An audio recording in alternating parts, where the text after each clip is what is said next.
আমি সাকিব হাসান যুক্ত হয়েছি পটুয়াখালী ৩ আসন গলাচিপা উপজেলা থেকে। আমরা বেশ কিছুদিন ধরে দেখতেছি এখানে স্বতন্ত্র প্রার্থী জনাব হাসান মামুন বলতেছিলেন প্রশাসনকে তদন্ত সাপেক্ষে ব্যবস্থা নেওয়ার জন্য। সর্বশেষ রাত পোহালেই হচ্ছে ত্রয়োদশ জাতীয় সংসদ নির্বাচনে কতটা প্রশাসন তাকে নিউট্রাল আছে এবং তদন্ত পূর্ব ব্যবস্থা নিছে। আমরা এখন সরাসরি স্বতন্ত্র প্রার্থী জনাব হাসান মামুনের সাথে কথা বলবো যে গলাচিপা বাংলাদেশের মধ্যে 13টি আসন আছে ঝুঁকিপূর্ণ, তার মধ্যে গলাচিপা উপজেলা পটুয়াখালী 3 আসন ঝুঁকিপূর্ণ মধ্যে আছে।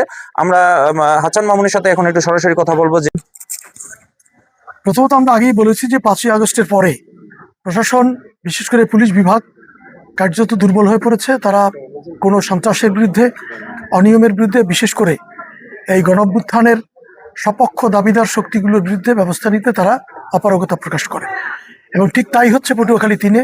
এখানে গণঅভ্যুত্থানের মালিক দাবিদার একজন নেতা আছেন, তিনি আমি নাম বলছি না, তিনি তো মনে হচ্ছে যে প্রফেসর মোহাম্মদ ইউনূসের দেশের বড় মালিক হয়ে দাঁড়িয়েছেন। তিনি প্রশাসনের উপর চাপ প্রয়োগ করছেন, নিজের ঘর নিজেরা জ্বালিয়ে দিয়ে মামলা দায়ের করছেন এবং নিজেদের অফিস নিজেরা জ্বালিয়ে দিয়ে মামলা দায়ের করছেন। তা আমরা প্রশাসনকে বলবো যে আপনারা, এবং আমাদের নেতাকর্মীদেরকে, বিশেষ করে বীর মুক্তিযোদ্ধা আব্দুস সত্তার হাওলাদার, যিনি ৭১ মুক্তিযুদ্ধে অংশগ্রহণ করেছেন, তাকে একজনের বাড়িতে আগুন দেওয়ার মামলায় আসামি করা হয়েছে এবং তাকে গ্রেপ্তার করার জন্য চাপ দেওয়া হচ্ছে। এই উদ্দেশ্য হচ্ছে যে নেতাকর্মীদেরকে মাঠছাড়া করে দিয়ে নির্বাচনে কারচুপি করা। নতুন আরেকটি দুর্বিসন্ধি তারা করছেন, সেটা হলো প্রশাসনকে চাপ প্রয়োগ করে এখানে আগামীকাল মব সৃষ্টি করবেন, করে নির্বাচন এটা যাতে বাতিল করা যায়। আমি আপনাদের মাধ্যমে নির্বাচন কমিশনকে এবং সরকার প্রধানকে বিনীত অনুরোধ জানাবো, কোনো পরিস্থিতিতে এখানে যেন নির্বাচন বন্ধ করা না হয়।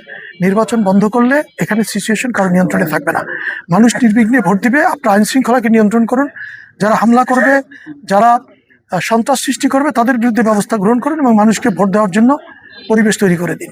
আর তার পাশাপাশি আপনারা জানেন যে এখানে বিভিন্ন ধরনের প্রচারে এবং আচরণবিধিতে তিনি কোনো কিছু তোয়াক্কা করছেন না, সব ধরনের অনিয়ম করে তিনি প্রচারণা চালাচ্ছেন।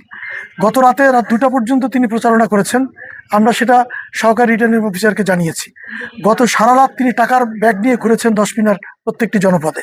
তা গ্রামের মানুষ যদি প্রতিরোধ করত, তাহলে তো ঘটনা অন্যদিকে যেত। একজন প্রার্থী রাত 2টা বাজে তিনি মানুষের বাড়িতে নক করবেন কেন?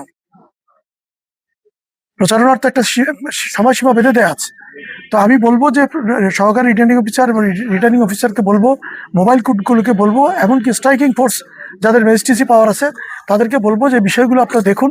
এবং গত রাতে যে সমস্ত তাণ্ডব চালানো হয়েছে, শাহবাড়িতে হিন্দু নারীদেরকে নাম ধরে গালাগালি করা হয়েছে, ভোট কেন্দ্রে যেতে নিষেধ করা হয়েছে এবং এটা ট্রাকের সমর্থকরা করেছেন।